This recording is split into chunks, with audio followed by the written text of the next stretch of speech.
In a world where most people watch movies and then forget about them, these brave heroes join forces to watch them again and then talk about them. Join them in their epic journey as they go back in time, a decade and beyond, to revisit and break down films from a vast array of genres.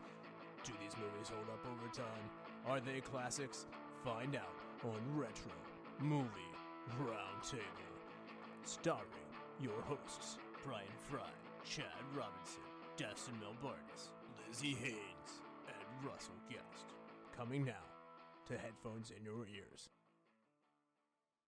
Welcome all you lords, ladies, and knights to the Retro Movie Roundtable, the podcast where we watch movies and then talk about them. I'm your host, Chad Robinson, and joining me today are two familiar voices to the show. Always happy to have them. First, from the Steel City, we have Mary Guest. Mary, how are you tonight? I'm great. Thanks for inviting me back. Yeah.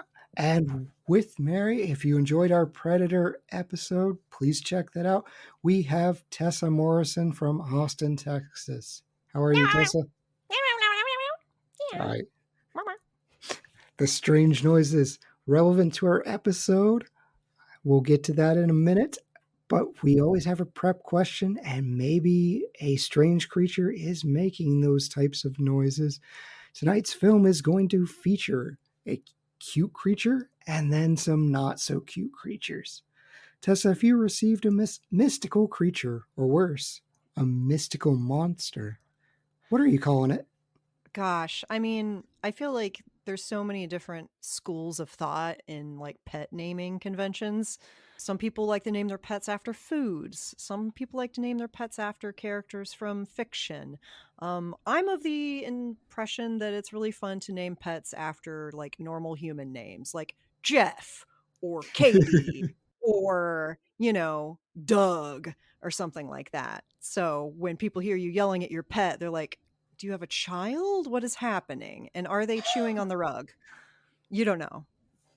Yes, we like to name our cats really proper names. So we have Franklin the cat. It's a very proper name for a cat. So you know what's up. Yeah. So you're going to have a human named creature that you can yell at that maybe someone, is that a child you're yelling at, or is it Mothman? I don't know, but Mothman's name is Jeff now. I support that. Mary, what are you calling your creature? Well, I'm going to go with the fictional character approach, and I would name my mythical creature Artax, after the traumatizing... the swamp of sadness. A childhood moment of Artax getting pulled into the swamp. Never-ending story. So, yeah, that's my, honorary naming. The swamp we covered that. Yeah. Artax didn't pack their Zoloft. So much trauma in early movies. Why were they like this? Because they didn't have the PG-13 rating yet. Yes, relevant to our episode. I am just going to have a little evil creature, and I'm going to call him Boss. Let Boss do their thing, do their little evil thing. Whatever you want to do, Boss. So that is my evil creature. And our second warm-up question, we always ask, Tessa, what's the last movie you saw? The last movie I saw was Gremlins, because I rewatched it. And the last one I saw in theaters was The Marvels, which people should scope out, regardless to whatever the haters are saying. And especially those of you out there who are cat owners. I feel like you're really sleeping on this one. Oh, a Flurkin. Does a Flurkin make an appearance? I love Goose. Yes, Goose. Yes, very good.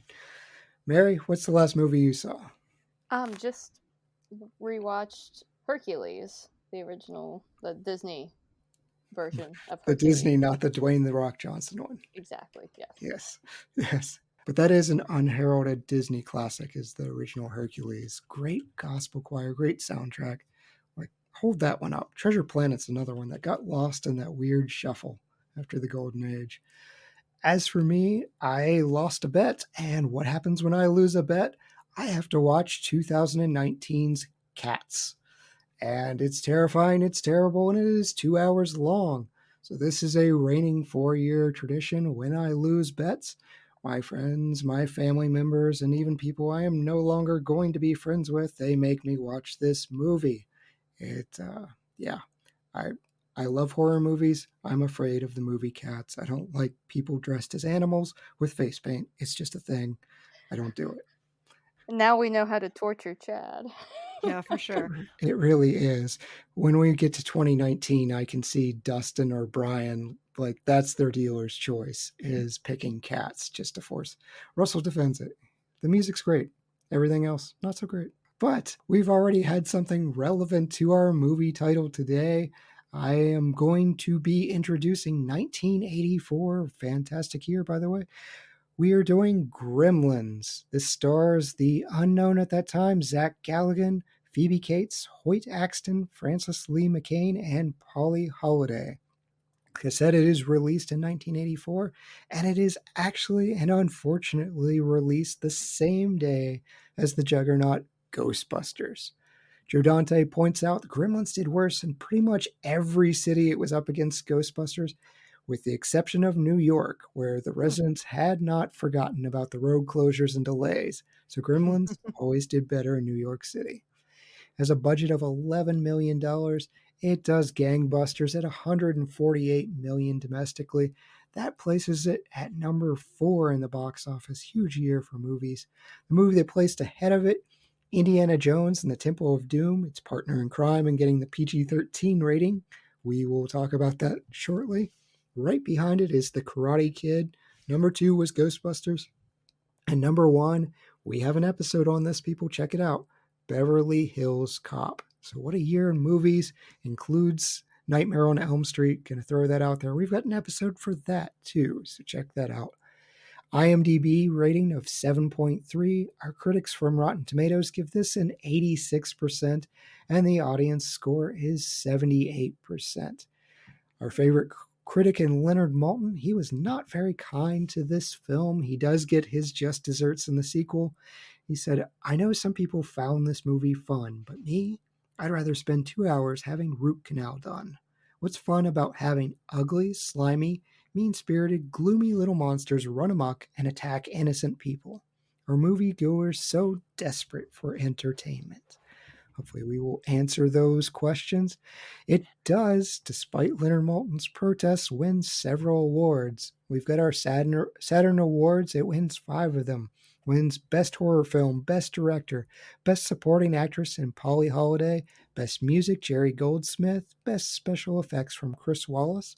And it does get nominated for 3 others. Best Supporting Actor with Dick Miller, Best Younger Actor Corey Feldman, and Best Writing with Chris Columbus, who is going through some things in this film. He does go on to direct Home Alone. We've covered that too. Get a Young Artist Awards winner for Best Family Motion Picture in an Adventure category. I really don't know about that win. We'll talk about that as well. Russell, very cruelly and probably just to irk me, has put in AFI distinctions in A. Like, why? Why do that to me, sir? Why taunt me here? Right. I also take offense to saying that the Gremlins terrorize innocent people. Like, Right. I'm pretty sure a few of those folks probably had it coming. But anyways. Absolutely. Mrs. Deagle had it coming. Absolutely. We know nothing about the guy in the Santa suit.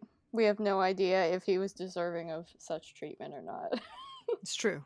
He was on the naughty list. Is someone always guilty of something? Absolutely. So, Tessa, yes, you were our guest that picked Gremlins. It had never before even been shortlisted. Have you seen this movie? Oh yeah. Last time we met up and you brought it up, I had a gremlin replica skull a friend of mine gave me because it had imperfections in it, and they were like, are you sure you want it? It's got some bubbles. And I just did the gimme hands. I'm like, just gimme.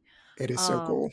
It was really fun. I got a little figurine from Japan my brother brought me back of Gizmo, and my makeup pouch has Mogwais and gremlins all over it. So yeah, I'm a fan of this franchise. First, second film, and even the animated series was all right. Excellent. And Mary, have you seen Gremlins before? Oh, yeah. It's one of those movies where I didn't remember life without this movie. It's sort of always been in my awareness. And I mean, it's definitely one of those 80s nostalgia movies, which I still enjoy a whole lot. But it is, eye opening to come back to it as an adult and, see some of the things that I didn't notice as a kid. And just enjoy it despite those quirks. And it is what it is, and we love it.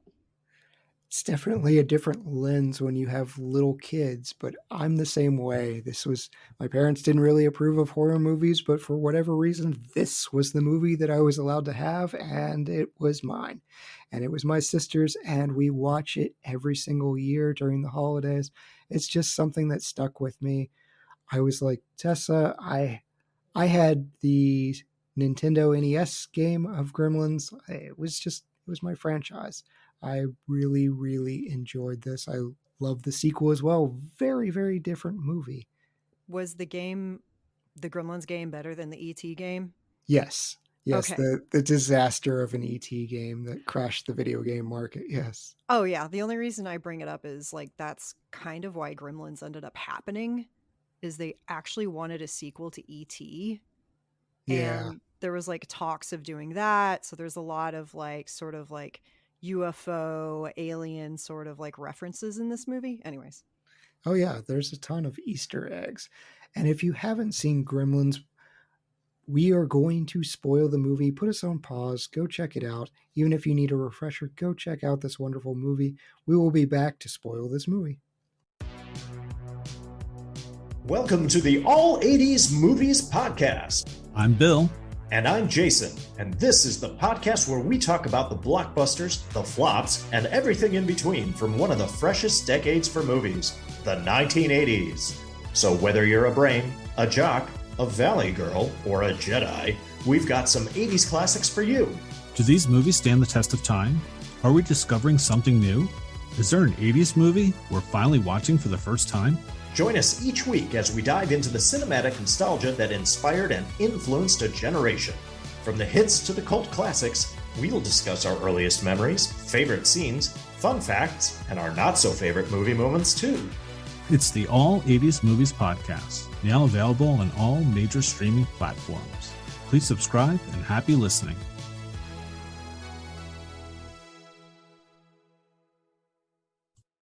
And we're back. Last warning before I spoil 1984's Gremlins. Check it out. Billy Peltzer receives a special Christmas gift in the form of a small furry creature known as a mogwai. Billy affectionately calls him Gizmo.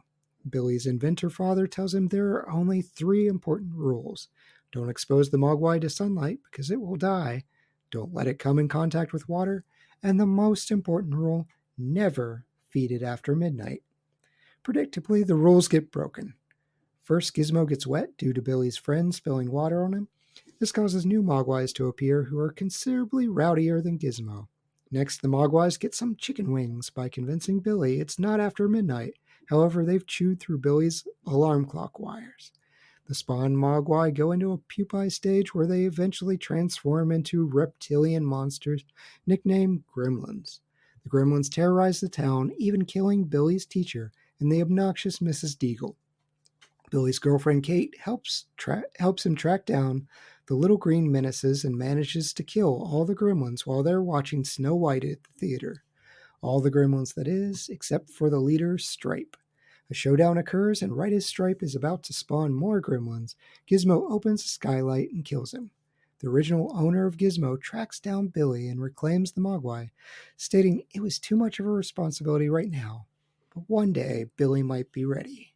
I feel like that was really gracious of him to be like, Billy, it's not your fault your dad's an idiot who steals stuff. Well, not steals it, but buys something behind my back through my nephew or grandson. Yeah, and several people in the town are dead. Their vehicles crashed all over the place. He's just like, it's okay, maybe someday. You're right. That was very chill of him. He was very sage and wise. Maybe he's tired of the responsibility. I read a fan theory of Gizmo is well behaved as opposed to the other Mogwai because he was raised by this responsible old man for what's probably a long time versus the Mogwais being under Billy, who's just whatever. Here's chicken wings. He's not a good caretaker. That's an interesting theory. Yeah, the whole background of the Mogwai, like I had the novelization, I had the coloring book, like I told you, I went hard. Oh, so you know the space thing and Yeah, so yeah. as I was saying earlier, they wanted a sequel to E.T. And there's a scene even where Stripe goes, "Phone home!" And like Yes. he cuts the phone line. And then also the original plot is the Gremlins are aliens that crash landed in like feudal China or something. Yeah. Anyways. Yeah, we get this in better form with the movie Critters, which I love. That is a great, great B movie. Fantastic 80s movie. So yeah, I actually asked Russell this question about is the Mogwai must have come from another planet that they could thrive without coming into contact with water. I mean, to me, that's obvious. And so he's like in the mindset of don't pick it apart. I have to pick it apart. I need to know where Gizmo comes from and why Gizmo is this chill, cute little fuzzy creature. And his offspring are a nightmare. Yeah, like a little hellspawn. Can Gizmo have a healthy offspring if he so chooses? He or she so chooses? We don't know. No. But it seems like we would want more Gizmos in the world. Yeah, they're so cute. Well, they're ornery, but they're still pretty cute looking. Right. I mean, they're ornery in a good way, not we're gonna eat people. True. The googly-eyed one did mostly nothing wrong. Mostly. Yeah, I feel like you need to set up a table that says "Change my mind." Right. Yes. I'll sit there with my coffee. So my notes literally say what came first: the Gizmo or the or the Gremlin, the Mogwai or the Gremlin. You know, was there is Gizmo actually the unusual one? He is. The novel goes into it. He's like bioengineered to be the good Mogwai, where everything else is somewhat evil. I don't remember the rhyme or reason, but there is weirdly deep Gremlins lore for this. So you can go as deep or as shallow as you want. And this movie doesn't pretend to make sense. And and we'll get into that in a minute. But first I want to talk about this movie was originally slated for a Christmas release. But when Joe Dante and crew saw they didn't have any summer competition, there was no big summer blockbuster, they released it early. The problem, like I said, is Ghostbusters got the same idea at the same time. So that wound up being a big oops. Given that information, we've got to answer the age-old debate that people love having about movies where Christmas is going on. Is Gremlins a Christmas movie, Tessa? Yes, 100% yes. Is there a Santa? Check. Is there a story about some curmudgeonly old person who needs to change their ways? Yes. Do they? Not really.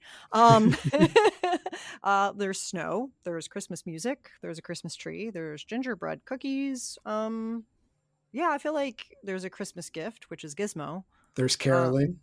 There's caroling. Yep. And so I feel like it falls under. It is a comedy horror and also a Christmas movie. Mary, are you convinced? Is this a Christmas movie? I am convinced it's a Christmas movie, but I can see the other argument to where the theme isn't necessarily a Christmas theme. But I still err on the side of this is a Christmas movie. I mean, if you want the Hallmark warm and fuzzies, this is probably not your go-to, although it is mine. It is my favorite Christmas movie. But yeah, if you're dialing up, when we tried to record this last week, I had told everyone my wife had me watch, I forget what it was, but it was like a hotline for baking a turkey, and he fell in love with the voice, but also met the woman and didn't know it was her. And it was a whole big thing of saying, I'm in love with this voice, not her. And then he gets mad that it's the same person, which is weird. Wait, I'm sorry. Where are you getting this movie? Yeah, what It the was what? Hallmark. This is not one I'm going to be watching. It was a Hallmark movie. Woof. So yes, my wife and I had a date night, and occasionally I will just relent and say, go ahead and put Pick on one. city woman comes back to country and learns valuable lesson. Like that's the plot line for all of these. It's not Yeah. my cup of tea, but they make millions, so I'm doing it wrong.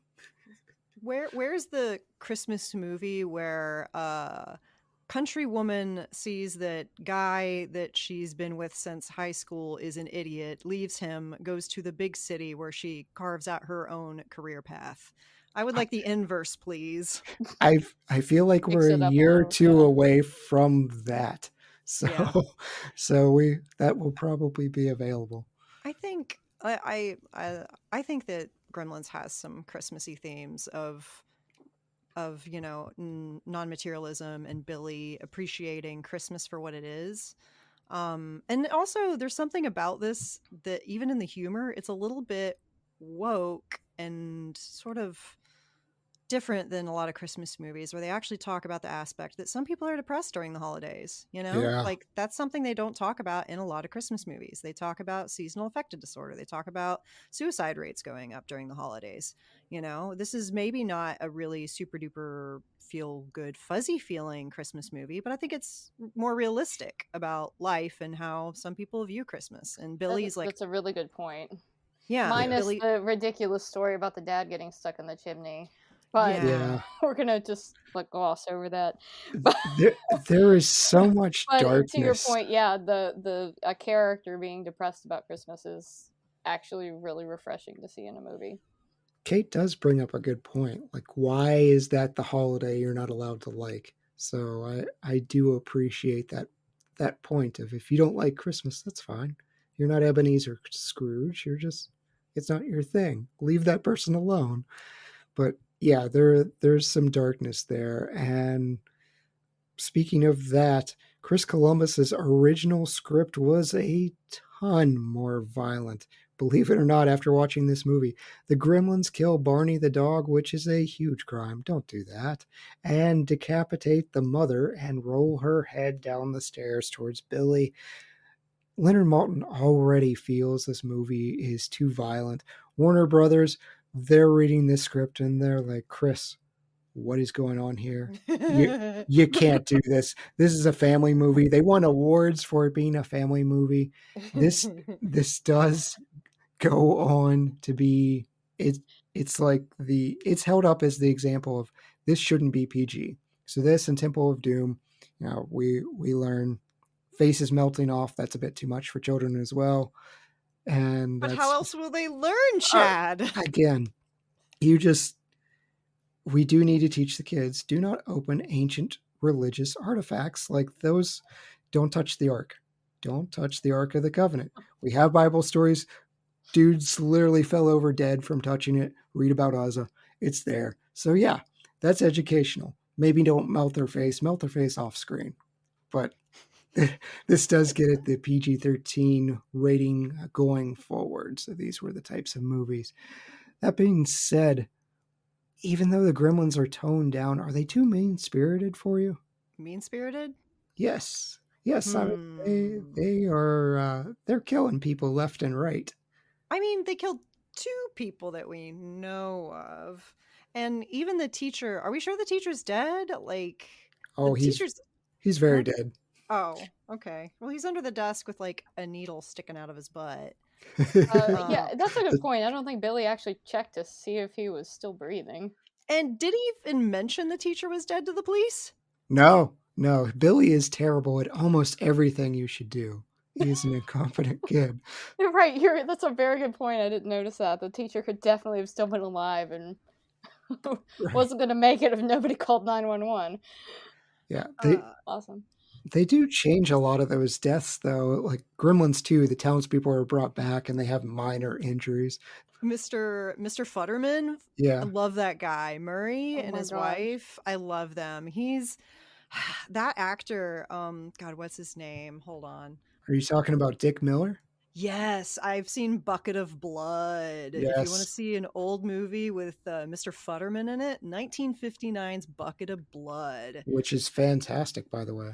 Yeah, he's a dude, a beatnik that wants to be like a famous artist, and he accidentally kills a cat and covers it in plaster and passes it off as a sculpture and gets famous. Anyways, Yes. it's insane. Yes. But yeah, Futterman's great. And then something I noticed really recently, as far as like the cast goes, one of the police officers is Jonathan Banks, aka Yeah. Mike from Breaking Bad. Right. Yes. So the police officer's drunk on eggnog. Yeah. Yeah, he's in the background. He shows up in a lot of those roles. I feel like we've had a Jonathan Banks in the background in some other movie we covered recently, and I can't remember what Really? it was. Yeah. He's like, where's Waldo of movies? Exactly. Mary, are the Gremlins too mean-spirited for you? You talk about, okay, I'm a parent now. I'm watching this with a different lens. I mean, we wouldn't have a movie if they weren't. I mean, them wrecking this town is kind of why we watch the movie. So I'm not sure that we would remember it at all if the Gremlins weren't mean-spirited. If they were just wild and crazy and reckless, I mean, that might be amusing, but we wouldn't be the, cult classic that it is, but that's the magic of it. That's the cute little adorable thing. And then the town being completely decimated by its spawn. Yes. I think that's part of the movie magic here. We do get that in the sequel of toned down gremlins that don't really kill anyone. They're just harassing a pseudo Donald Trump type character. He's an interesting guy. That being said, what is your favorite bit of mischief? Because there's a ton that's going on in this movie. Like, what made you grin the most? I mean, the Christmas caroling outside of Mrs. Deagle's place, and then messing with her little chairlift to basically effectively kill her and shoot her out into the street. And add several floors onto her house. Yes. Yeah. Before shooting her out the window. Anyway. The architects strike again. She went up at least 3 stories, maybe 4. She lives in a TARDIS, Mary. Right. It's bigger on the inside. Anyway. I got her. Yeah. Speaking of what this could have been, when we talked about Billy's mom being killed, I think I said before, like, imagine that movie. Imagine the revenge movie we could have gotten instead. Imagine, if you will, the almost director that we almost had, which was Tim Burton. He almost directed this. Yeah. He hadn't had a feature film under his belt just then, so he got passed up. Because the last thing he did was Frankenweenie. Which is... Wait, are you saying the last thing he did recently? Because I like at the time. Okay. Like, he hadn't done a feature-length thing recently at the time. He had just finished the live-action short film Frankenweenie. Oh, okay. I didn't know that was a short film at the time. Because I like the movie. It's fun. Yeah, it's like, I don't know, it's like 38 minutes or something, or 46. It's like just almost a feature length, but not quite. Okay. Yeah, Tim Burton's would be very interesting to see. He does darkness quite well. I want to save my best bit of Gremlins mischief for last, but the bar scene where they're chain smoking and flashing and just pounding alcohol it will never not be funny. And Stripe playing poker with the rest of the gang, and the lady gremlin is with him. There's a noir gremlin in the background. Then someone comes up doing a puppet show to this noir gremlin, and he just cartoonishly gets whacked. Yeah. Just everything about that is fantastic. It's just zany. I have to say my favorite gremlin mischief probably is when they're on Mr. Futterman's house and they're messing with his antenna and he's getting all angry because his TV's not working. Told you we should have bought a Zenith. Swinging on it like it's a set of monkey bars or something. That was a simple scene, but that really got me, that anger about not being able to get the channel he wanted to get. Yes. It's because there's gremlins on his antenna. I don't know. That was just a scene that amused me a whole lot. Everything that isn't American made is just awful. Yeah. Yeah, he was a bit, I don't know, maybe a little anti-immigrant, maybe, or just non-American made goods, I guess. Yeah, he may have come in, well, he's a bit too young for that, despite him being portrayed as old, but a lot of that attitude comes out of World War II, so might have learned it from parents or grandparents. He talked a lot about World War II. I mean, was he the right age for that? I didn't do the math. I don't think so. He would be like a child. It would have been more like Korea War, the Korean War, maybe. Yeah. Anyway. Yeah. Tangent. Overanalyzing the character's backstory. Right. Yeah. So we can move on. This movie falls apart under intense scrutiny, but Mary, you did mention what makes this movie memorable, and if this original plan, Gizmo was going to be a bad guy. Steven Spielberg wanted someone in the audience, or wanted someone for the audience to cheer for, so he changed it. Joe Dante actually credits Steven Spielberg with why the film is remembered so fondly today. Basically, if Gizmo and Stripe are the same character, nobody remembers this movie. Nobody keeps it up. So what makes Gizmo so endearing? I mean, his cute little Gizmo voice. I think that is a lot of it. Howie Mandel. Yeah, his voice work is just really great. I mean, I think some cues were taken from Gizmo for, Baby Yoda. Oh, 100%. Yeah. So I definitely think there was just some, not copying, but just inspiration. I still will run around going, bright light, bright light. Tessa, what makes Gizmo endearing to you? Oh gosh, just the scale, his little proportions, his little stumpy arms with his 3 little fingers, and he's all fuzzy, and his big ears, big flopsy ears, and big eyes, and just everything about him. They definitely were like, okay, how can we make this as cute as humanly possible? We have toys to sell. We have dolls we need to sell. No, I'm kidding. Yeah. Well, not wrong, but yeah, he was a really sweet design. It's really interesting they came up with that, because didn't Joe Dante and his old roommate kind of base this off of rats living in their apartment? Yes. Yeah, that's the backstory of them writing this, is their apartment had rats and such. And Spielberg changed a lot of the design. He made Gizmo have white patches and less fur on his ears and bigger ears and things like that. The original Gizmo was kind of creepy because Mogwai is Cantonese for devil, demon, or gremlin. So that's where they're getting that name. And Gizmo is the inspiration for the 90s Furby dolls. So if we remember the Furby dolls, they repeat everything you say. They were banned from FBI buildings because they were giving away national secrets. Were and they? Yes. What? Yeah, that was a big thing back in the day, is people would bring their Furby dolls into government buildings and they would pick up conversations. That's not how Furbies really work. I had a couple, so did you? It had pre-programmed phrases that it would slowly unlock the more you played with it, and it wasn't quite as high-tech AI as they tried to make it seem.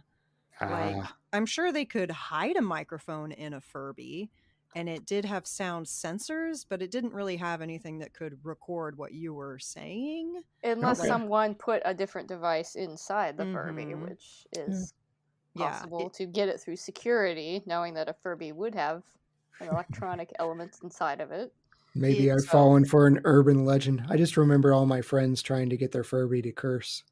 Oh, no, you have to open it up and you have to reprogram it and stuff. You could probably customize it, but it had it spoke Furbish until you played with it enough that it would quote unquote learn English. It basically unlocked the words after a certain amount of time.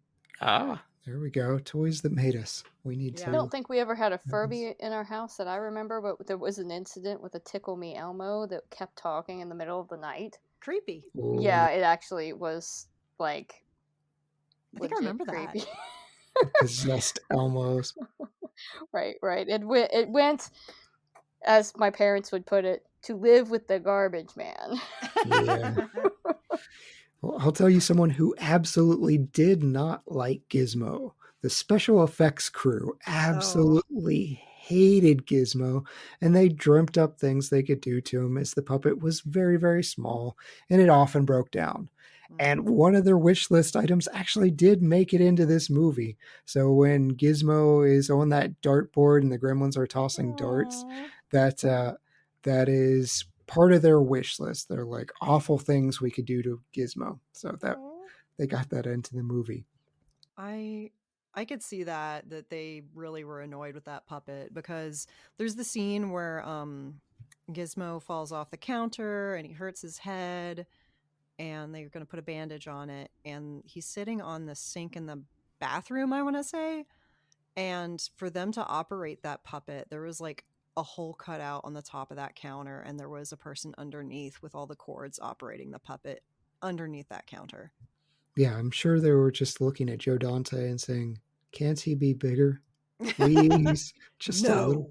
Right. And Yeah, we in have some of the scenes in Billy's room, like especially the scene where Corey Feldman's character is meeting Gizmo for the first time, you can tell that they're really doing some gymnastics with objects on the desk and the way they're positioning the camera and the people and the puppet, that they are struggling to conceal the puppet work. So I think they've done a really clever job of it. Yeah. yeah. And you don't really notice that kind of Mm-mm. stuff unless you're looking for it. I think they did just a brilliant job of making Gizmo seem as real as he did. You know, it's really kind of brilliant work, but it must have been so challenging. And I know I listened to something that says that that's why we don't see Gizmo walk. It was just too challenging. So they came up with the idea of put Gizmo in the backpack and he could just be carried around. Yeah. Well, the large portion of him in the backpack and just kind of along for the ride is also part of the script change from Gizmo being also Stripe to just being Gizmo. That makes sense, because he would have been wrecking the town too. Yeah. There was nothing written for him to do other than be in the backpack and repeat words cutely every once in a while. And I it is kind of obvious, a pointy-eared, cute character riding around in a backpack. I mean, we saw that in The Empire Strikes Back how many years previous. So I'm not knocking them. It was a good idea to be able to, make Gizmo more real. But, it's not the first time we saw a cute character riding around in a backpack. But you're right. We forget about that for, 30 some years. And then all of a sudden everyone goes nuts for Grogu. Why? When will we ever learn? Like, you can make bank by just making something small, say cute gibberish, and have pointy ears. I've just made somebody $1 million. Do that. We do have 3 rules for caring for our Mogwai, though. And Zach Galligan, he was the very first to point out the don't feed them after midnight rule makes absolutely no sense. And we do get this lampooned in a lot in Gremlins 2. So if you come away from this movie complaining about the rules, go see Gremlins 2. It will fix some of that. Do the rules need to make sense for you to enjoy this movie?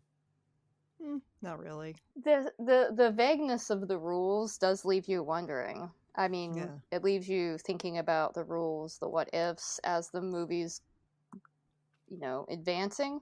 So I think that that's actually potentially a good thing for the viewer's enjoyment of the movie, because it's engaging the viewer and thinking about the rules because the kid just rattles off these rules like it's nothing, like it needs no extra explanation, when it's obviously normal. It needs a lot of explanation. Right. So it does, it is, why is the dad not asking a billion questions? having just gotten these rules about this unknown species that he's going to give to his son. Why is this dad not coming up with all these questions that the viewers have? We do have the this answer. Brilliant inventor. He's not thinking this through. We have the answer for the first one. Don't put him in sunlight because he'll die. But the other two really don't tell you what's going to happen. And then there's Billy just going ham with an eyedropper of water in front of the teacher. He's like, look, don't get it wet. Eye drop. Stop doing that. Well, he's trying to make only one gremlin at a time. So the water thing, I can't come to grips with that one because, look at them in the bar and they're spilling beer everywhere. Yeah. I mean, any kind of alcohol has water content. Walking in snow. Why is that walking in snow?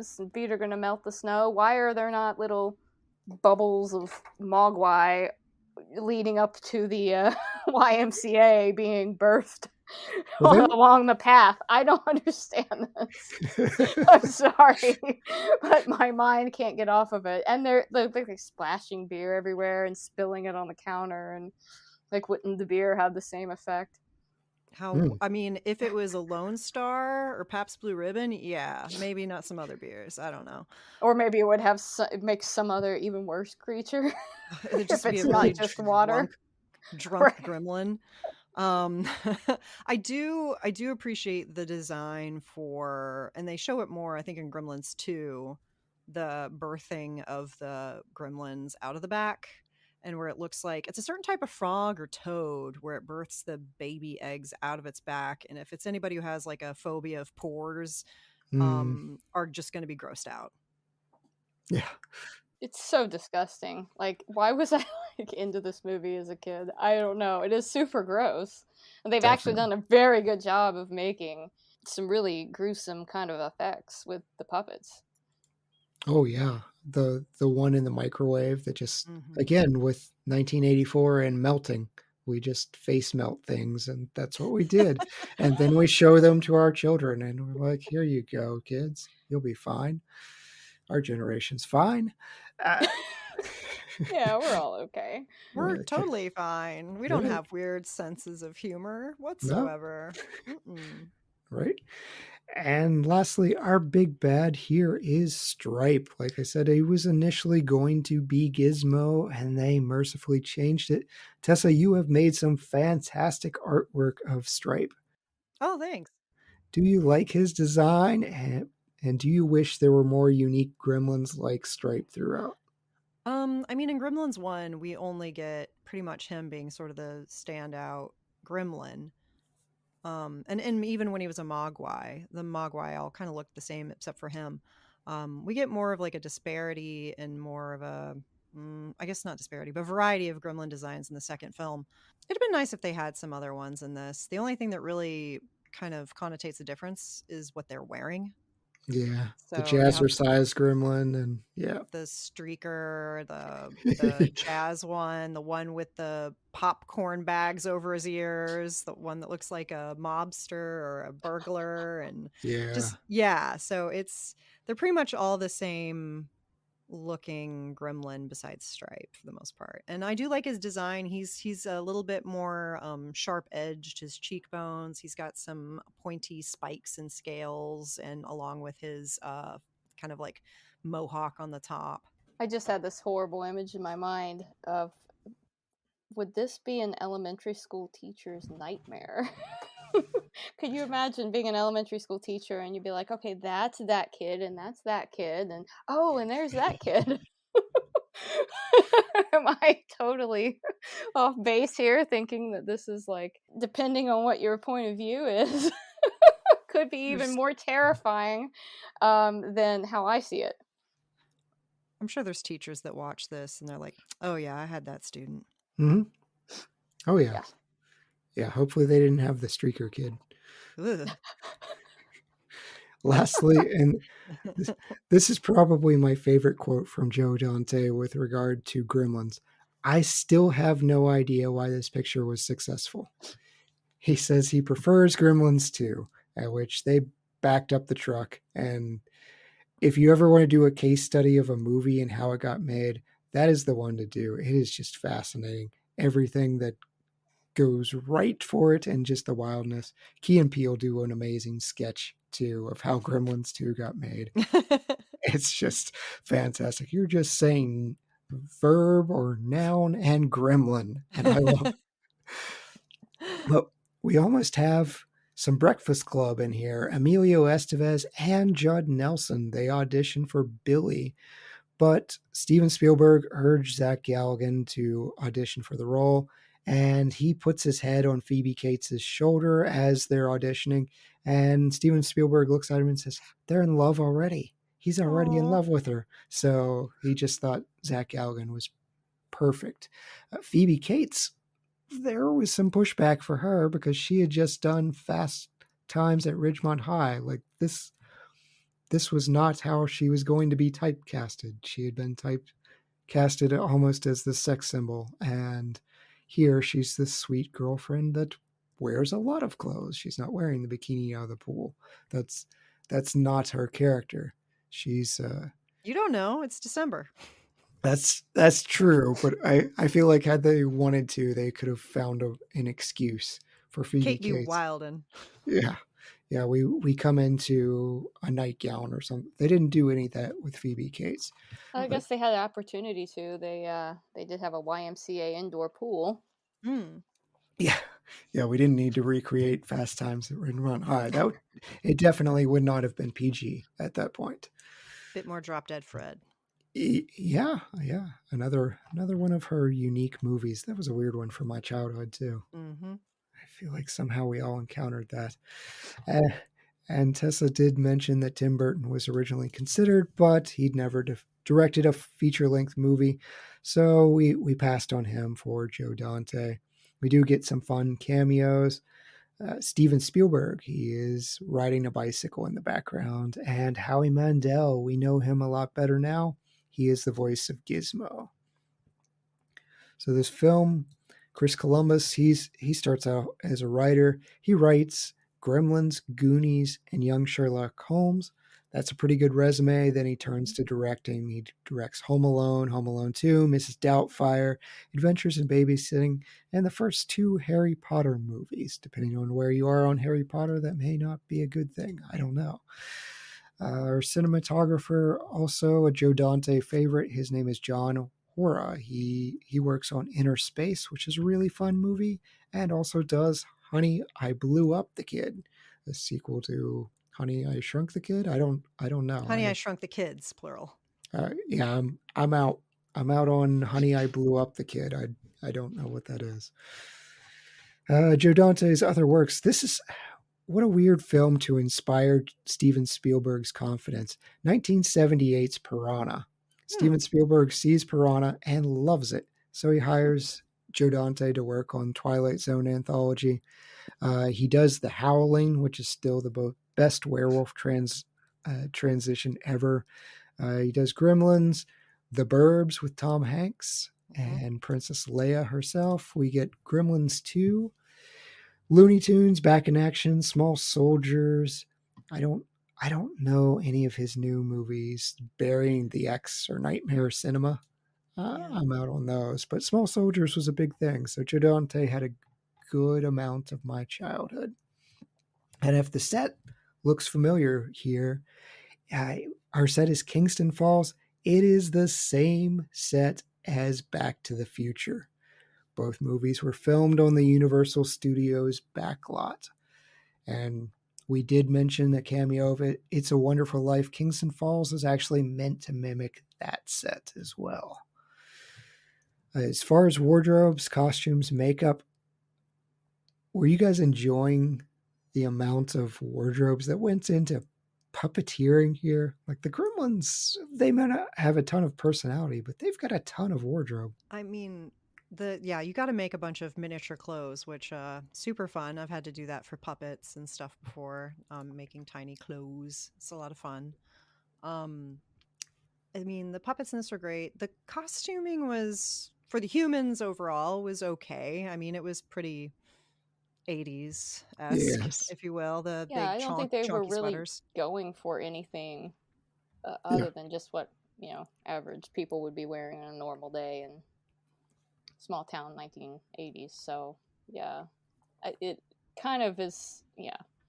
I was kind of struggling to come up with, what is an interesting wardrobe moment in that context, because I don't really necessarily consider all the amazing work on the puppetry. Do we put that in the category of wardrobe? I guess in some ways, yes. I did. Just it's a costume, the ski mask, the hats, the jazzercise, the trench coats. All of those are a costume designer that's having to scale it way, way down. Tessa, you said you'd done a ton of research, so I assume you came across this, but do you know who was originally planned to play the Gremlins? Oh gosh. I don't think I do know that. Monkeys. Monkeys are Oh. the answer. Okay. Yeah. So Reptiles don't laugh. Reptiles don't laugh. I hope not. We attempted monkeys for Gremlins because the monkeys are cheaper than animatronics and puppets. But here's what happens when you put a gremlin head on a test monkey. They panic. They lose their mind. The monkey tore apart Joe Dante's office, and then it defecated everywhere. Of course. And so the special effects guru, Chris Wallace, he looks at Joe Dante, whose office had just been destroyed, and he goes, "So, puppets?" Yeah. Good choice, guys. Good choice. Yeah. There's zero chance these monkeys are Christmas caroling or doing whatever else, so it was the right decision. But it was an expensive one. The animatronics for each gremlin was about $30,000 to $40,000. Jesus. And Gizmo was redesigned a couple of times. Steven Spielberg said wanted him to go from brown to brown and white, having bigger ears. They all make the right call, but Chris Wallace hated Spielberg for all these changes. They were stretched thin in time and budget. And then I mentioned the no bright lights, but that's actually practical. I genuinely think they put that rule in to make their movie look better. We still do it in 2023. Look at Sure. the Robert Pattinson Batman movie, which was practically filmed in a closet. You can't tell anything. No bright lights. No bright lights. Right. The puppets didn't look all that great, apparently. So if they're brightly lit, it's really easy to see the flaws. So keeping them in the dark and camouflaging them helps that problem. We do it in 2023 with CGI. Anytime there's CGI, we're turning out the lights. And I hate that trend. It works in Gremlins. Gremlins is a darker movie. It doesn't need to be that way in 2023. We can do better. Well, I mean, there's a certain charm to it. We don't need to, as viewers, see the details on a movie like this. We're there's a certain amount of creepiness that comes from what's happening in the areas of the film that we aren't seeing. We're seeing all hell break loose in a dimly lit bar. What's happening in the corners that we aren't seeing? Yeah. Even worse, probably. See it on the Blu-ray. Just let the imagination fill in the gaps sometimes. I don't think that's actually that bad of a strategy. Absolutely. And our soundtrack, we've got our main theme. It's probably been stuck in your head all week. Do you like the main theme? Absolutely. There's something fun about that theme, though, right? It's very carnival-like. I love it. It just makes all the mischief, even when they're just horribly maiming people and they're in the homes, like strangling people in the shadows. But that music is playing and I'm bobbing along. That's one of the elements that keeps me remembering this movie. Yeah. That theme kind of sets the right tone. And yeah, it's just so fun and mischievous that, it's interesting. No, I'm glad that it doesn't have a more serious sound to it. Oh, absolutely. Yeah, we do get that very low brassy with strings and synthesizers from time to time, but the theme gets mixed with Christmas carols, and it's never taking itself too seriously. Mary, I know Russell hates when 80s music gets put into movies. Are you up for super madness? I don't necessarily agree with him on hating all music that came from the 80s. That's kind of, his soapbox that he gets on. He doesn't like electronic, sort of synthesizer type sound in I his love music. Yeah. synthesizers. I love Right. No, them. some of my favorite soundtracks, like Blade Runner is literally one of my favorite soundtracks ever, and it's all sort of that 80s synthesizer sound, but it's how it's done. If you're going to do it like a corny pop song, it's not going to sound good, but when you like use your tool in the best way, that you can, you're going to come up with something brilliant. I don't, yeah, we disagree on 80s music in this house. He doesn't like Guardians of the Galaxy, I take it? Not as much as I do, probably. Fair But enough. Oh, that was such a joy. I loved hearing all of that. I think I just like the parody of the Jazzercise anthem, sticking super madness in the middle of this and giving that gremlin the personality. This movie's almost schizophrenic of we're going to do something really dark and then we're going to dance and then we're going to Christmas Carol and then we're going to threaten a dog. Like it's just all over the place. I'm here for it. I like that we have some relief from darkness. All right. Are we ready to give out some awards? Gasp. yeah, sure. Awards. Okay. MVP can be a director, actor, supporting actor. Tessa, who are you giving our MVP for Gremlins? I mean, we just finished talking about music, so I gotta say our composer, Jerry Goldsmith. Ooh, I like it. I like that choice. He won an award, Best Original Soundtrack, so he was recognized. Yeah, that's a great choice. I wanted to acknowledge the entire cast of professionals that went into creating and operating the puppetry. Chris Wallace's workshop, yeah. Every aspect of the puppets was just brilliant, and I think that we wouldn't if that had been done differently, we probably wouldn't have cared. But the puppets are just so absolutely brilliant. They're extremely lifelike. There was a lot of craft that went into making sure that we, the viewer, believed that was real. You're totally right. I have to hand it to them. It holds up. There are very few moments where I think something could have been done better. I just have to think that the hard work that went into that was so pivotal to making this movie work. Yeah, you're totally right. This movie is a disaster. If Gizmo isn't endearing or if the Gremlins are just stupid looking, they have to be a little bit silly. So yeah, I went Chris Wallace's workshop as well. So they're the masters behind the Gremlins and Gizmo. Tessa, who is your best supporting actor? I mean, I guess we put Howie Mandel as Gizmo supporting Billy, or should it be Billy supporting Howie Mandel? Depending on who your lead is in your mind. I like the Howie Mandel pick. That's awesome. I mean, without that voice, Gizmo's not nearly as endearing. Like that cute, just baby talk voice. Yeah. So I'm going to go with Frances Lee McCain, who plays Lynn Peltzer. Oh. She, she brings it. She brings it.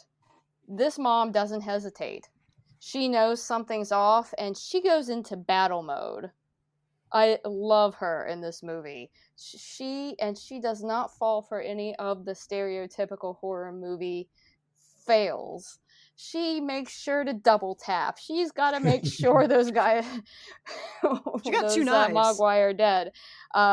One and then another. She actually goes like Ashoka on us, and she's got like a huge carving knife in each hand, and she's gonna shred whatever comes in her way. No, I love her, and I think that like that. I mean, to me, she wasn't a mom who like ran screaming. She went into battle mode, and I love that about this movie. Yeah, we were talking about earlier where she could have died, but they didn't. I was just like, no, this makes so much more sense. They're on her turf. Yeah, she's yeah, they're in her house. She's gonna defend. She gets the best kills of the entire movie. I mean, For real. she has Yeah. the blender that scarred everyone at 7 years old, and she gets the microwave kill and just Just going the look ham. on her face. Right. She's Right. unstoppable. Yeah.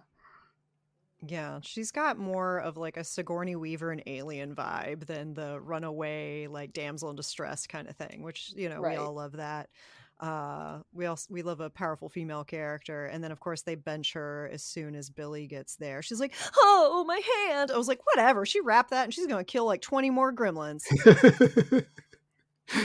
Yeah, that was kind of a strange decision after we saw how much damage she could do.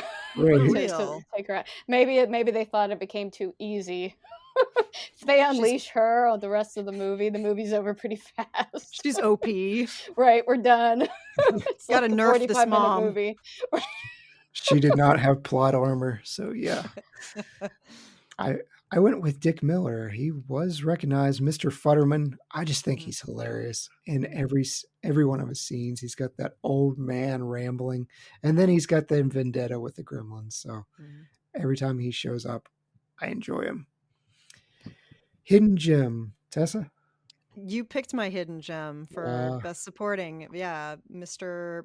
Murray Futterman was my best hidden gem because of his sort of he kind of does a bit of exposition or like a different angle on the Gremlins for us as a potential backstory, which is really nice. And yeah, he is just kind of like the friendly, doddering, local drunk who is just trying to like give advice and, tell stories. Mary, who's your hidden gem? I'm going to go with Frank Welker. I mean, he's one of the most prolific voice actors of all time, probably. And I mean, he's absolutely creepy in this movie. As Stripe. So I was like kind of dumbfounded that a lot of the, voices I remember from my childhood are actually Stripe. So a little bit disturbed by that, but I think that's just a testament to his talent. I like it. I went with the true hidden gems of subtle references, and the one I'm specifically going to call out is the wrecked car on the way to Chinatown. Why? Because it's an AMC Gremlin, and the logo actually looks a lot more like our Gremlins. They are infamous for breaking down, so that's part of the joke as well. Tessa mentioned some of the E.T. jokes. There's quite a bit. There's E.T. toy in the toy store scene. Yes, and there's a poster that has the project name for E.T. I can't remember what it's called now, but the code name for E.T. is on the background. So there's a ton of Steven Spielberg influence and references throughout this movie.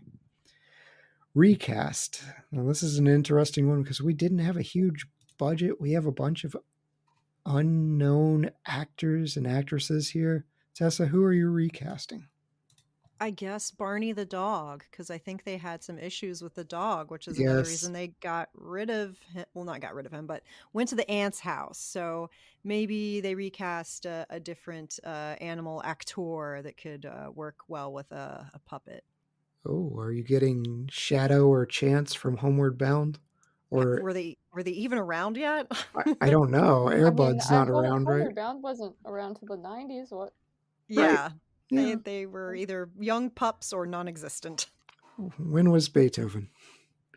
I don't know. I feel like all these movies are in the 90s with dogs. Barney the dog is cute. Yeah. I didn't realize he was I mean, I did wonder that at some point. You would think the Gremlins might actually scare him. Like if you were a small animal, which he's small, and you see that on set with you, it'd actually be pretty terrifying. So that might be very difficult as a dog coming onto the set, and you see something that you think might try and eat you. Right. Yeah. For what Might be it's a little worth, difficult. I think Zach Galligan called Barney the dog the best co-star he's ever had. So he did love Barney. Oh, okay. For some reason, I thought I heard that the dog was a little hard to work with, but maybe I misheard and was thinking about a different animal actor. Oh, I think in my research I ran across something like that too, that he had trouble interacting with the puppets. Yeah, he And did. that makes total sense. Like, Yeah, Zach Galligan just liked the dog and thought he was sweet, but Joe Dante Mm. probably wanted to do similar bad things to the dog. probably getting a lot of retakes because the dog being like not knowing what to do. That may be what was going on with Chris Columbus. Like, we are going to have this dog be killed. I'm going to rewrite all of Mrs. Deagle's lines. It's just coming through in this film. All right, Mary, who are you recasting? Well, I found myself wondering why is Judge Reinhold actually in this movie? Wasn't he starring in the lead movie in 1984? Didn't you just tell us the Beverly Hills Cop was the Yes. number one movie that year? What's he How? even doing? I mean, he has better things to do. And the answer is not much in this movie, yes. Right. I mean, this could have been anybody. You'd think that, like, he would be better served somewhere else in a bigger role. And I did read somewhere that he was intended to have originally more of a role in the movie, and his slowly he got cut out of it, which is, I mean, I kind of think that might have been a good decision. His character was super douchey, and maybe we didn't need that for this movie. So I'm gonna say maybe maybe he would be my recast, because he certainly didn't need another job that year. I mean, how much money did he make that year? So maybe did we even need his character at all, except to make up? We could have made he made some points about how Billy's working hard and supporting his family and hits on Keye, and yeah, we could have done without him creepy hitting on the female lead. Maybe we just subtract him out. We find a way to achieve his role, not actually replace him with somebody. Let him go. Yeah, don't even have the manager. Different exposition. Other movies that year, so from someone else. Right. Yeah. Not really replace him, but work his character and get that achieved in other ways. Yeah. Yeah, I think the only other thing that he really serves as a purpose besides exposition is to show that Kate specifically snubs him and he's not her type. Which leads us to be like, oh, well then what is her type? And then we're like, oh ho, when Billy asks her out and she's like, yeah, sure. I think he just serves to be sort of like a potential like competition and just like, just kind of giving us more insight to his life at his job, I guess. But yeah, I know what you mean. It just seemed like besides the point. Right. Yeah. Right. You've always got to have the 80s sleazeball manager. So that's just a thing. For me, it was Hoyt Axton, and I actually think he's a fantastic fit for Rand Peltzer. I love the character. I love all the goofy inventions. But every time I'm watching him, I keep thinking, what if this was John Candy? Like he almost seems like he's doing a John Candy impression. So why not? Chris Columbus and John Candy have a thing. Let's do it again. I can see that. Best shot. That could work, yeah. And we've got a lot in the dark, but best shot, Tessa. Oh gosh. Let's see. Best shot or cinematic moment. I gotta say at the very end, when Stripe is dying on top of that water fountain and basically just kind of like falling and melting like the Wicked Witch of the West, basically. There's some really interesting things going on there as far as like them using like bladders and like reversing film and stuff to kind of get this effect. Yeah, I've watched this movie a dozen times, but somehow I forget that scene every single time. And every single time, like, wow, this is dark. Just seeing him melt on this fountain. Yeah, and he keeps moving. Yeah. Mary, what's your best shot? There's So there's a very still, quiet moment. It's very sort of an icy blue sort of color, and it is Dick Miller. He's just come out of his house to find out why his TV's not working. Yes. Uh-huh.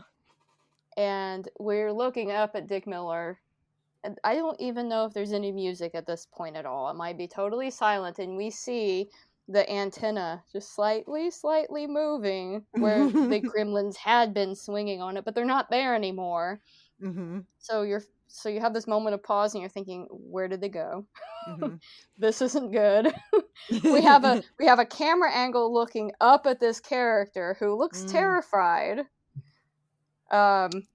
Because, you know, it's and then after that pause, after that quiet moment, that's when they bust through his garage in the snowplow. Yes. And that really awesome sort of carnival-like theme starts playing, and they starts running from his snowplow.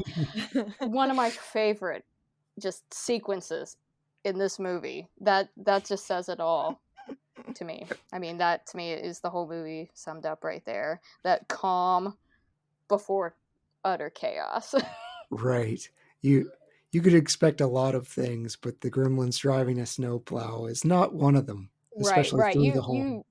You know something. You know you're about to see something bad, but then when the snowplow busts through the garage, that's just a moment of shock that you didn't expect. It's joy, Yeah, though. I love it. That theme kicking in can be used so well. Right. Such an earworm. Yes. All right. For me, speaking of earworms, it's the rear shot from the theater as we have all of these puppets singing along in cinematic joy to "Hi Ho," and they're just "Hi Ho, Hi Ho."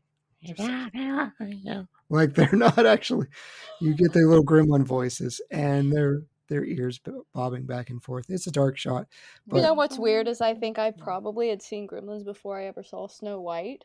And so yes, I think the first time I saw Snow White, it was like, oh, that's the movie from Gremlins. Yeah, I think that's true for me as well. Might have been me as well. I'm not sure. That's where I knew the song from, but it makes me smile every time. There's so much going on in that shot and so many unique things. Best scene, Tessa? Best scene, favorite plot point, or acting? Ooh, let's see. I gotta say, there's something about the scene where the high school, or was it middle school even, the science teacher calling Billy to let him know that they've hatched. And his tone, I don't know if it's excitement or fear. He's like, Billy, they've hatched. And I can't discern whether he is either excited or scared, or maybe a little both. Yeah, a little bit of both. And I mean, again, that's a horrible teacher. He's just like, he has a creature, doesn't know what it's turning into, in a classroom full of children where it shakes and falls off the table and cracks open and gets away and skitters off into the darkness. This reminds me, I don't know, Mary, if you're in my class, if it was third grade, we may have discussed this, but someone I know where this is going. Yes. The spider. Hoisted by my own petard. Stole my thunder. Anyway, so in third grade, someone brought in a glass jar with a spider in it. This wasn't any spider. It was a black widow spider in a glass jar, and someone decided to put it on the high shelf on the filing cabinet, not down low. No. We had to have it high, out of the reach of the children, I guess. I don't know. Anyways, at some point, the cabinet gets knocked. Somebody put something in it. The jar falls over and cracks open and breaks all over the floor. So there's glass. And then there's also a spider that is stunned, and all the children are screaming and jumping on their desks. The spider is not lunging at us. The spider might be dead. I don't know. Probably stunned. But anyways, there's people hyperventilating. Somebody actually screaming. came and got my teacher. One of the moments where I was like, I'm so grateful to be in an annex building right now. I was in that classroom. You were in the main building. I know. I was in the room it happened. The teacher having a Mogwai turning into a gremlin on his desk to where it could easily do that, I was just like, that's just negligible. Like negligence, excuse me. He's also feeding it chocolate, which is a basic rule of basically all pets. Don't feed it chocolate. Don't feed them chocolate, they will die. I mean, yeah, alien species, but nevertheless, it's like, he loves chocolate. Stop. Don't keep it in. Yeah, you're absolutely right. That dude was a menace. Mary, what's your best scene?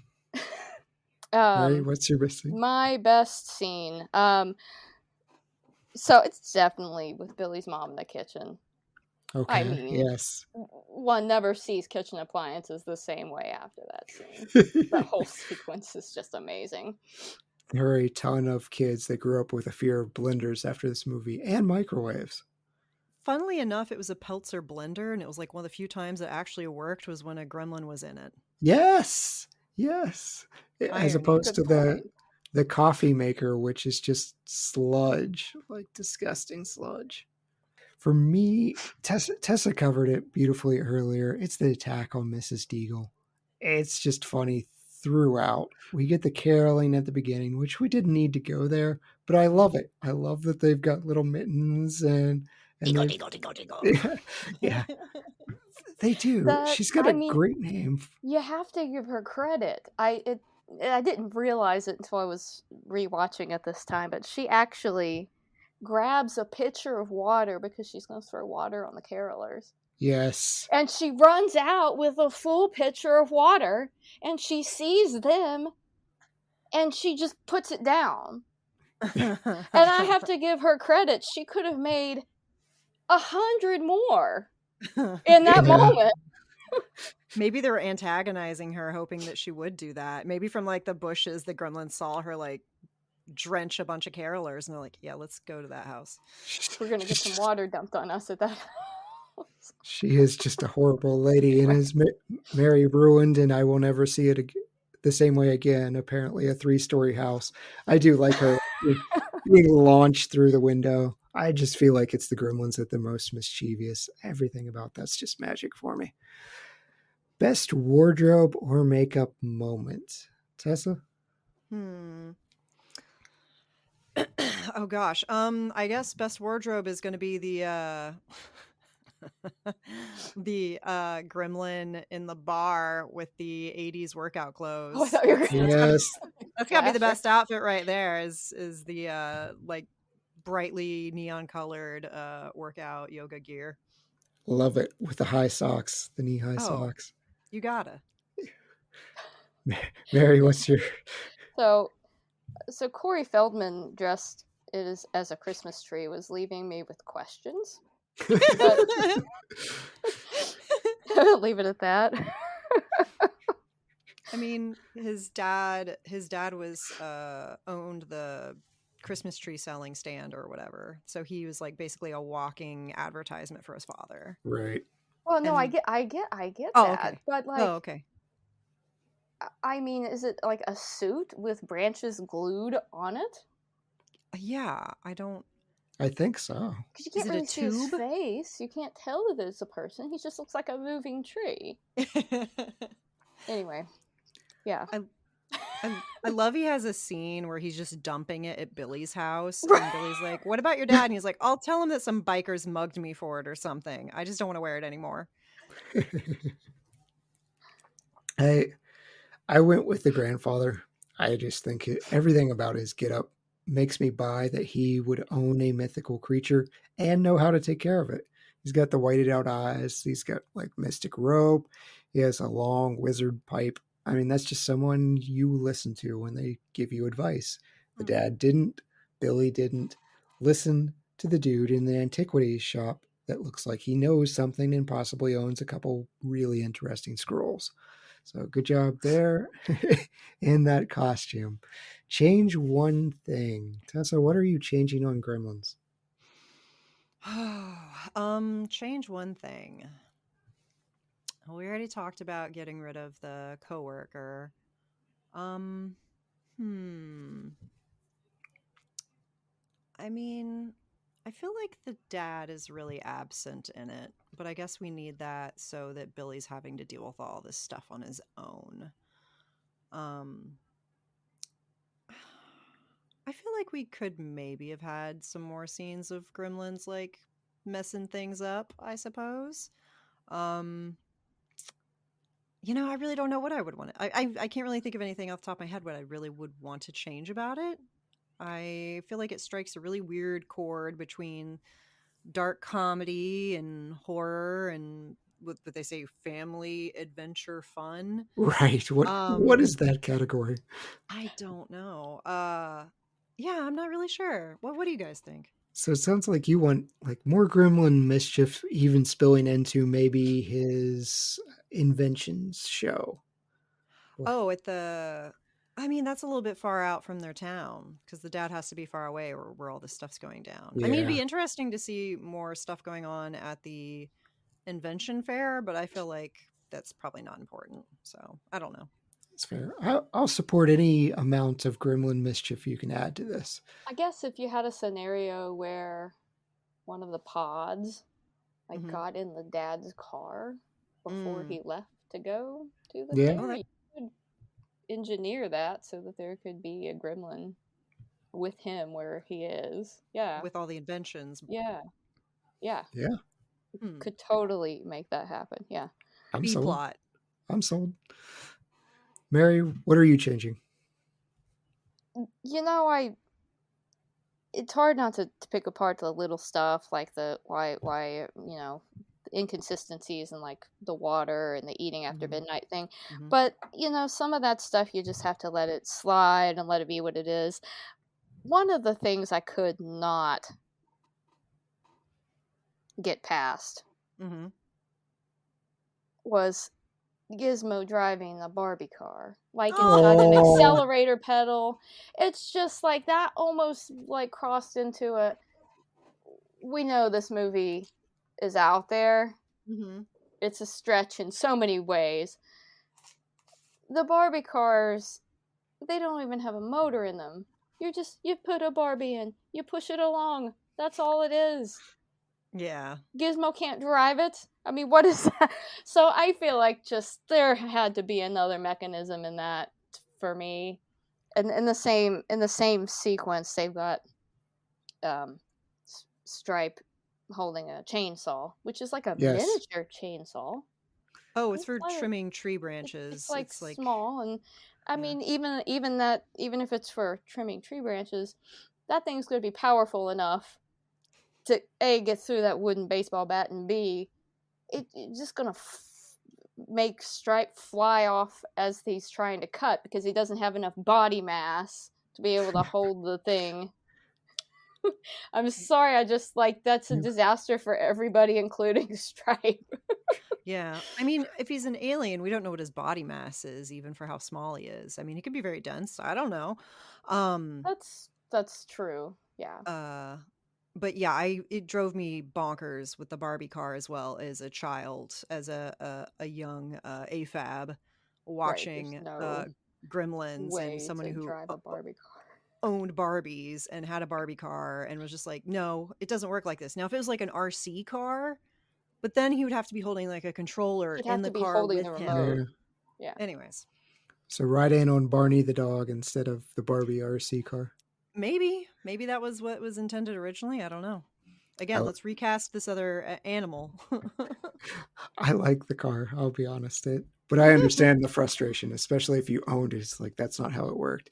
Yeah. For me, as I'm watching it, what has to go for me is the Santa speech.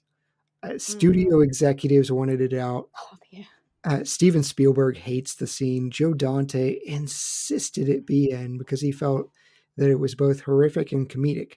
I don't think it's funny at all. I think you could easily change it to Dad said he was going to go out to get some presents and never came back. Like, Dad went for cigarettes and never came back. And imply he walked out on the family. Yeah. But to have Dad dressed as Santa, dead in the chimney, and that's how I found out there's no Santa Claus. Now, I've been debating showing this movie to my daughter, who is 7. She's still like pseudo Santa might exist. And if I Mhm. ship her this movie, that's just nail in the coffin. So I want more 6 and 7-year-olds to be able to see this movie and just experience violence and mayhem like God intended. So I, that's the thing that I think a lot of kids like. You could just forget it as a parent. Be like, I really love this. Here you go. And then your kid's like, there's no Santa? It's ruined. So change that. Or you could have just generically had her dislike Christmas and then be like, see, Billy, what do you think of Christmas now? Like, Right? Yeah. Yeah. Something like sure that. you like Christmas? we didn't need dead dad dressed as Santa and ruining Santa Claus for everyone. Best quote, Tessa. Ooh, they're watching Snow White and they love it. Yes. Yes. So fun. What are they doing? Oh, Mary? that's a good one. You know, I think it has to be Mr. Fetterman for me. He says, you know, he's the gremlins are driving that snowplow through his house, and he yells to his wife, "My cab! There's a gremlin?" Like, question mark. There's a Yeah. gremlin? There's a real gremlin in my cab. Yeah, he had said earlier that there was always gremlins. Yeah. So that was just a fun moment for me. Yeah. Tessa stole mine. But Oh, I'm sorry. it's great. I have a love it. backup? I do. My backup is just, I'm going to go back to what I use in my daily life of bright light, bright light. My wife's not even a huge Gremlins fan, but I've gotten Aw. her to do it. If I'll turn on the light in the morning, she'll just go, bright light. I'm like, yes. Gotcha. Yes. It's true. It was either the Snow White one or the one that Corey Feldman's character says at the beginning, like with the teacher talking about it's in the pupa stage, it's going through a lot of changes, and Yeah. he's like my mom, and he's like, no. That one was pretty good. That's awesome. I wrote down a runner up. It's Jonathan Banks in the police car, and he I had to actually rewind it to actually hear what he was saying because he's mumbling. He says something like, "Why don't you start the car now, Frank? I'd like to go back to the station now, Frank." Yeah, he was scared. I remember that. Like, sorry, he just wants to go back to the station. Yes. Mrs. Futterman also says something under her breath. I had to look it up. So when the gremlin, unbeknownst to her, Christmas carolers were out front, she calls them, I forget what she says exactly, something along the lines of like a bunch of mooching something or other, but then she calls them a bunch of mooching glue sniffers Yeah. or something. And I was like, what? I was like, are Christmas carolers known for sniffing glue? I have no idea. I mean, that's what we all did as kids. We went and just huffed glue and then sang to neighbors. That's And watch Yeah. Gremlins. Yeah. right. Nothing wrong with our generation. Tessa, do you have anything to plug? Oh gosh. Yeah, actually while we were sitting here recording, I was actually sewing and working on a fiber art piece because motor memory is a weird thing. I have a show coming up at Guzu Gallery here in Austin. It's going to be next week. I think it should be next Friday, and it is themed off of I don't know, tiny creatures that could potentially fit in your pocket that you could force to fight each other. I can't say the actual name of what it's the licensed company that this is themed off of, but you get the idea. And I'm not encouraging dog fighting. Please don't do that. But yeah, it should be here soon, and hopefully I get this done by tomorrow. Right. Wonderful. Wonderful. So we've come to the end of our show. We've got our ratings and recommendations. Here at the Roundtable, we do 0 to 5 stars, half-star increments. Tessa, what are you giving 1984's Gremlins? Oh, 1984's Gremlins? Oh, all the 5 stars, and maybe like one with like some like gnaw marks on it because a gremlin got to it. And then the exact date, sorry, because I don't know what date y'all post these. 3 weeks from now. Oh, okay. Well, The show will have been going on for about a week and a half, but the show starts December 8th and it runs through the month of December. All right, very good. So all the 5 stars. Mary, what are you giving Gremlins? I think I'm gonna give it 3. Okay. You know, Blasphemy. I get hung up on some of the things that I didn't notice as a kid. That's fair. That's fair. But I Sometimes we still love revisit. it. There's a special place in my heart for it. Aw. I am much more in the Tessa camp. People are debating whether Die Hard is a Christmas movie or not. I'm firmly planting my flag. Not only is Gremlins a Christmas movie, it is the best Christmas movie ever Whoa. made. It is a 5. Shots fired. Yep. I'll take that on. This is a 5-star movie. It is in my top 5 greatest horror movies ever. So I love it. I am so glad this was shortlisted. Hope everybody else loves it too.